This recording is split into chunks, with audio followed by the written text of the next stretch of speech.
I have returned. I am in one piece. I got to sleep in my own bed last night. And got to see my wife and say goodbye to my kids before they went to school this morning. So, all in all, success. I wanted to give a few closing thoughts before they're out of my mind. First thing, thought this would be easiest, is to go over my gear, sort of what worked, what I didn't need. Nothing really didn't work, but I could have shaved down weight a little bit. The only items I had that I didn't really need were a second book, which I didn't have as much free time as I thought I was going to. I considered how long it would take to cycle everything. I kind of thought about what my average pace is, tacked on a little bit of time for what I thought would be pictures and stops and things.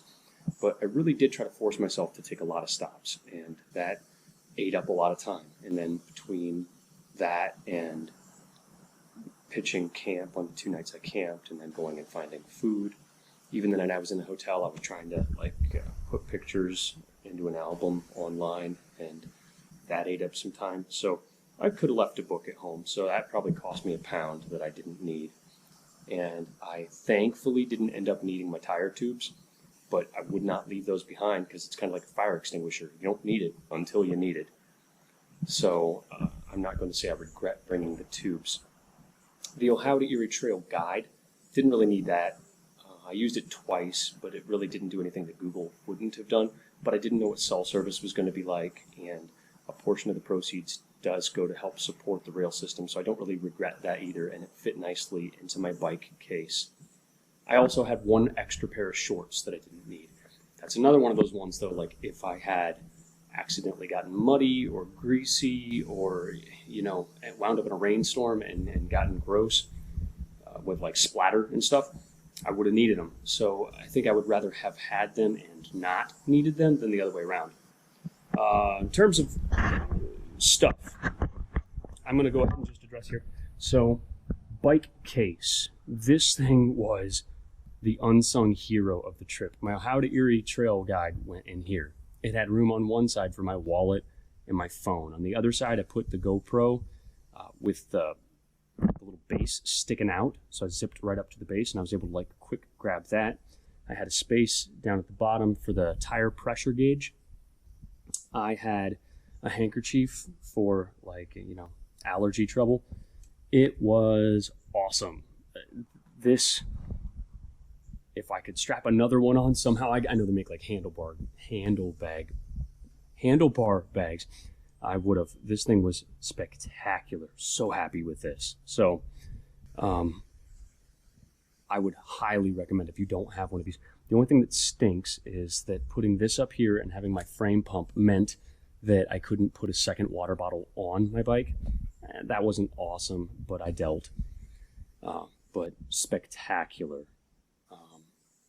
Bike lock, I borrowed my wife's because mine is really short. And this was great to have, nice peace of mind. And actually with having the trailer, even at places that I couldn't find anything good to lock around, I just locked the back wheel to the trailer and figured that, if someone wanted to try hard enough, I suppose they could, because I have this special axle on here for the trailer. You'd have to almost have tools to get it off of there, but if they wanted it badly enough, they could take it. But I was never stopped any place long enough for that to be a risk, I didn't think. So bike lock was a necessity. I went with this seat. I had saddle. I'd researched different options before, and this one kept coming up, this Surface brand. And we ended up buying a used bike from a local bike shop, Ernie's, that I called out earlier, has been phenomenal. And we bought from Ernie's for my daughter. And it had been owned by one of their employees, and they upgraded. And we got this bike, and it had this seat on it. And that sort of cemented it for me. I figured if that was the choice made by somebody in the bike shop, then that was probably the route to go. And it's, all these saddles make different claims about how comfortable they are. And I don't know, trying it out of the gate, I wasn't positive that it was much better than the factory saddle. But having spent so much time on it, I do feel okay, I feel better than I would have with just the the stock saddle. And speaking of that brand, so they make bicycling stuff. I got these for my wife a couple of Christmases ago, or last Christmas. These bicycling gloves. They've got padding here. She would get some numbness riding, and then she's also kind of naturally a cold person. And these are touchscreen compatible. And so I got myself a matching pair when I got hers. And they were great. In the morning when it was just a little bit chilly, I slapped these on. And I actually found myself wearing them later into the day because they do help with a little bit of numbness. Really liked that, especially with the Ergon grips. Got these at the local bike store. This is another item I had read about when my wife was having trouble with the numbness. I read about like different options, researched different options, and having a different place to put your hands on the handlebar is nice. So hers, I got her the smaller version that like this bull end is just shorter. But between that and this like really wide spot here, you can move your hands around and you're not like compressing so tightly. These were awesome. So it's great to actually buy things that do what you hoped they would. Same thing with the fender. My wife has a rear rack, so actually I got her a set of fenders, and I went ahead and treated myself to her rear fender, and I couldn't get it on. The bike store couldn't get it on at first, but then I tried again, and they were able to just squeak that guy on there. And for gravel and dirt and junk, it was great. Another unsung hero of the trip. This was an Amazon buy, and I wasn't sure how I'd feel. I thought I'd be kind of dorky. I'm not like a bandana guy. But I got this because in the early morning rides, when it starts to get cool out, my ears were bothering me, like the cold air in my ears. And so I got this to just cover my ears a little bit less than a stocking cap because I get too sweaty. This is awesome, and I would buy like 2 more of these, I think. Having this for a sweatband too when it got hot out was great. I kind of worried about like what do you do when it gets gross, but literally and figuratively, like they say, sunlight is the best disinfectant. So I went ahead and just hung it from my handlebars when I would stop to try to dry it out a little bit. And it never really got too much of a funk. I mean, obviously I'm going to wash it now that I'm home. But for a 5-day trip, it was fine. I didn't feel like I was offending anybody. I've got the blender mount system, which I didn't quite understand. And I can explain that later if anyone has any questions, because the videos that I was able to find stunk. But I bought the compatible Bontrager rechargeable lights. These were awesome. Peace of mind that if I was out in the dark, I'd be able to see because this thing is ridiculous here. This thing is like military grade flashlight. And a super bright day flash. Same thing here. Super bright day flash on the rear blinking light. And I used them judiciously to try to preserve the battery life. Figure if I'm on the trail, I don't need to let other bicyclists know I'm there. But on the road, I religiously would stop and I'd turn these things on if I was going to be on the road for any stretch. And I loved having these. No regrets here. To be able to charge them, 2 winners. My friend let me borrow his battery bank, and that thing was invaluable. I think The Simpsons did like a joke on the flammable and inflammable meaning the same thing. I don't understand why valuable and invaluable mean the same, but they do. This was awesome. So was this. A million times I would recommend this 110 charging port because I could plug it into a wall outlet at a coffee shop and all of a sudden I could recharge my phone, my watch, I didn't even have to do my GoPro until I got to the hotel room the one night, and my rear light, the rear blinky light, the battery in it is so small because of its size. I would top it off when I stopped. This was great. I think without it, I would have run out of battery a number of times. The little trailer, so the dry bag that it comes with is here, and the trailer itself is here. Burley makes a better trailer. I know they do. Better single track trailer. But for what I paid for this thing, it was worth its weight in gold. A number of people made comments on it. A few people asked questions about it. Having the 2 outside pockets here were awesome because I could put the battery bank on one side with some cords, and I put the USB hub on the other side. I had my baby wipes on the outside, which were also super great to have. I used those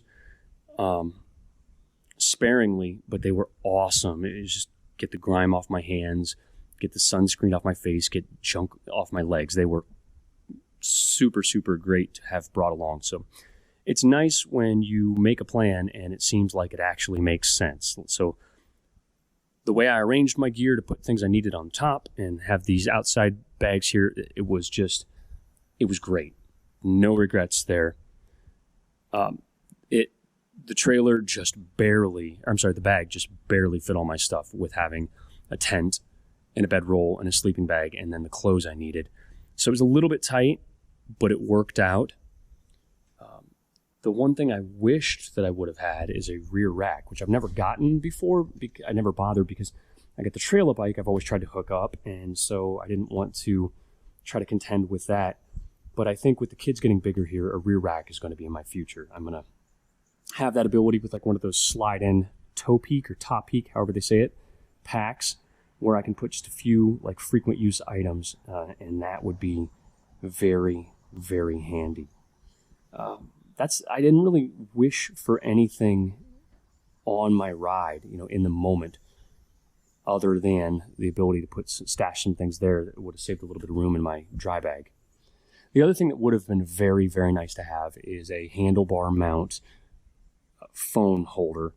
Unfortunately, I used to have one, and I carry the OtterBox on my phone because I'm a clumsy person. And with the OtterBox, it's so big and bulky that there isn't really a good option that I've found for a phone holder that works with the OtterBox case. I've had 2 different phone holders. Both of them are too small. And I would rather not strip the OtterBox off and risk hurting my phone. So, yeah, in terms of gear, running down gear, for camping, the little headlamp was great to have, as was my ski mask, balaclava, whatever you want to call that. That was really great to just make things a little bit less cold and miserable. So I think that pretty much covers the gear rundown.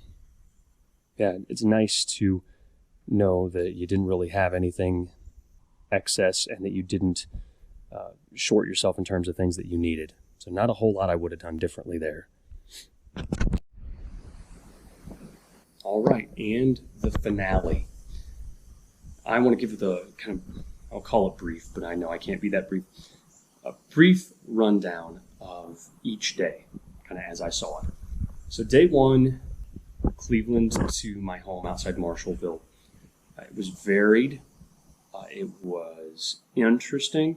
Navigating Cleveland was a real pain, and I think once they get the trail connections finished, if they get all the detours done for any stretch of time where you can do the path the way that it was intended to be done, you might have some really great opportunities to check out the city. But I was in such a rush trying to make my way through these detours, I didn't get a chance to appreciate the city. Lakefront was great, but once I got off the lake, away from the lake, and was just trying to get out of the city, it was stressful. The Cuyahoga Valley National Park is beautiful, but the trail conditions stunk. And the amenities south of Independence were few and far between, if any, and that kind of stunk. You really felt on your own. I did not go down, as I mentioned before, I did not go down into Canal Fulton and follow that pathway because of where I live and the area I'm familiar with. Ended up taking the Great American Rail Trail route instead. So I didn't get to Canal Fulton, which is really a wonderful place to get anything that you need if you're not there too late or too early. It's a small town, so it's got small town hours. But Canal Fulton would have been fine. Unfortunately, since I didn't go that far south, I hopped off at Clinton. I really was just stranded from Independence south. Second day, from my house to Danville, what a trip that was. The country roads from Orville to Fredericksburg were gorgeous and brutal and punishing. I would love to have some sort of like a shuttle option, something to deal with some of those hills, keeping some people from being able to enjoy that portion of trail, or perhaps preventing them from doing the trail in its entirety because it was so challenging. And even if you'd go take the official Ohio to Erie trail route and go down into Massillon and over to Dalton, you're still contending with the same variety of hills because there's a ridge that you've got to get across somehow, and there's just no way around it. It stinks. Danville down to Mount Vernon was super. Mount Vernon was a treat, and I think maybe a little bit of a well-kept secret. I think they could advertise how wonderfully pedestrian friendly and quaint their downtown is. It's beautiful. And the Cocosing Gap Trail was a treat. It was awesome. Getting south of Mount Vernon into Sunbury. Sunbury was really cool, really pretty. Getting to Columbus stunk, but as I indicated before, that's because of a detour, so I'm not really holding that against anybody. Once that's finished, it's going to be you're going to have two ways into the city, and I think having done the Alum Creek Trail before and then doing the Olentangy this time, once they're both complete, it's neat to have those two different options, and the signage could be improved in places, but it's a nice trail network that they've got down there. Oh, I'm skipping over it because it was so traumatic. Kilbuck to Glenmont, you suck. And I think plenty of people are aware of that. I was looking this morning, and there's actually in the works to complete 4 miles of trail from Glenmont working back over toward Kilbuck. So that's shaving off at least 4 miles. Well, I don't know quite how that works. Some mileage off that Route 520 path, and anything they can cut off at this point is an improvement because that stretch stunk. Moving on. Columbus, then down into Xenia. That was cool. You can tell that Central Ohio Regional Trail Framework and the Southern Ohio Trail System, whoever is in charge of all of that down there, whatever powers that have authority, they deserve a round of applause. They've done a commendable job. And Columbus to Xenia was great. Xenia itself, I mentioned before, what a paradoxical place. It's a shame that it's got the downsides that it does, the town of Xenia, that is, because it's got so much potential. There's some beautiful architecture, and the hub where the trails come in at the Xenia station is awesome. You know, there's restaurants. It's a shame they can't work out what's going on with the population, but that's a larger issue than I think anyone can easily solve.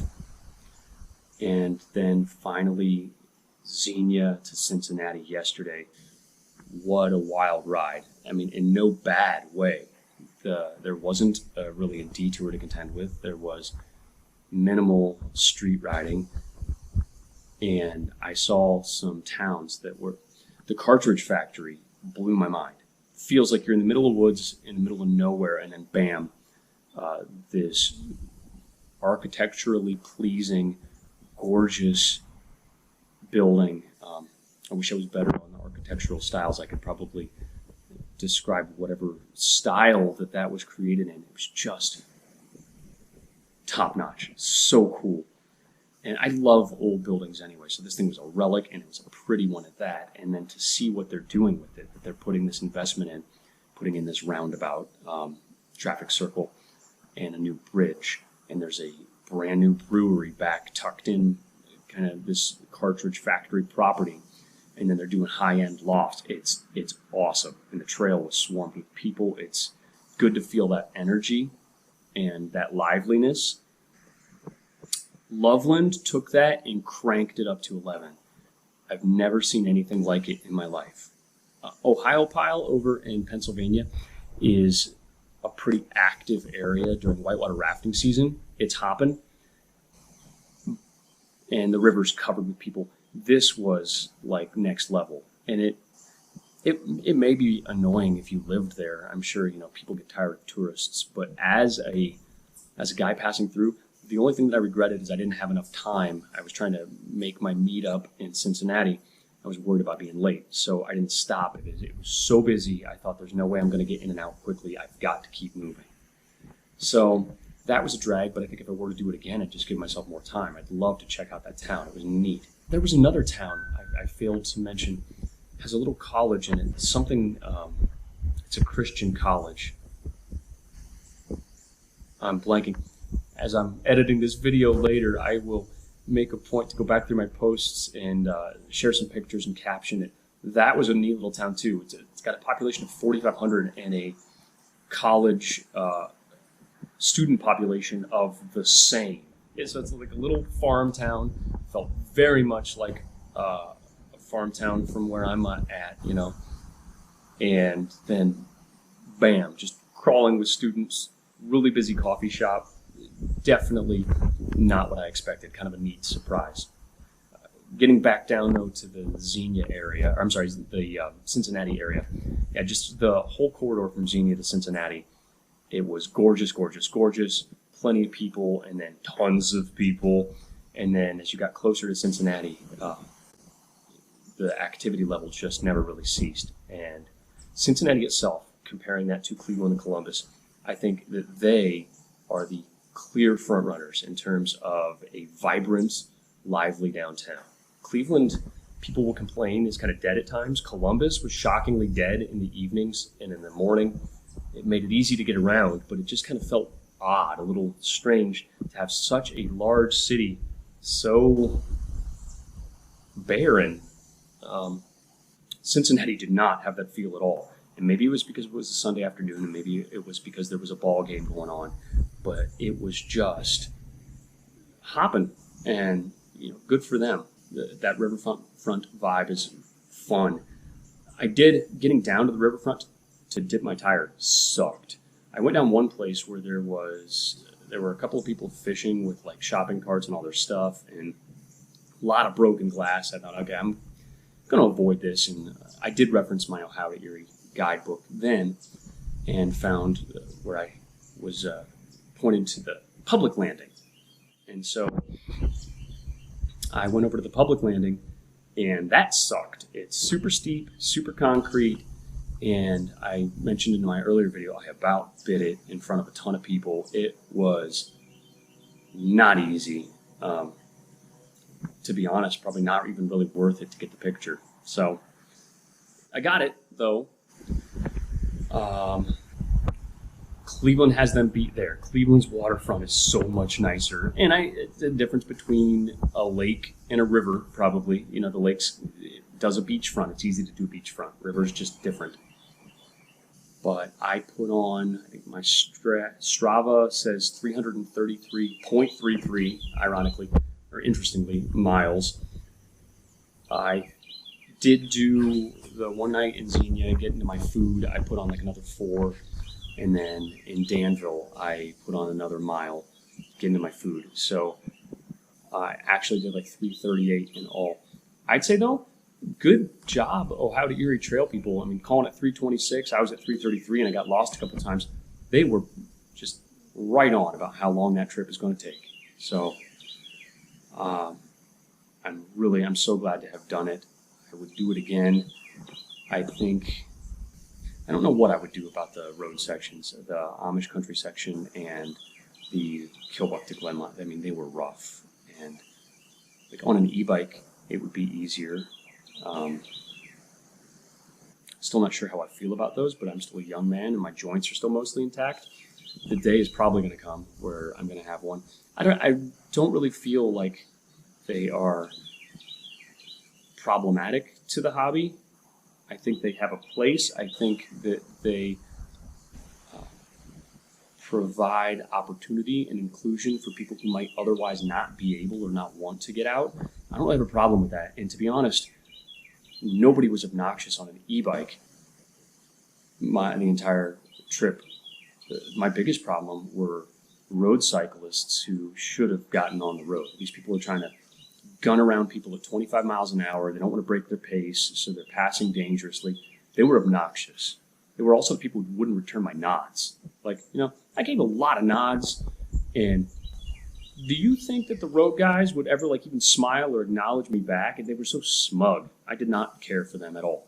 Much rather take an old couple on e-bikes taking their time meandering and, happy to say hi back. I got some trail ice creams. I got some trail beers. I got lost more time. I was going to keep count of how many times I got lost. That was one of the things I wanted to do, and it did not happen. I got lost so many times in the Columbus stretch, I gave up counting. So, fun experience. I'm not sure if I'll have a trailing thought after this, but now I need to get these videos edited and break them up by day and share everything. So, thanks for coming along for the ride.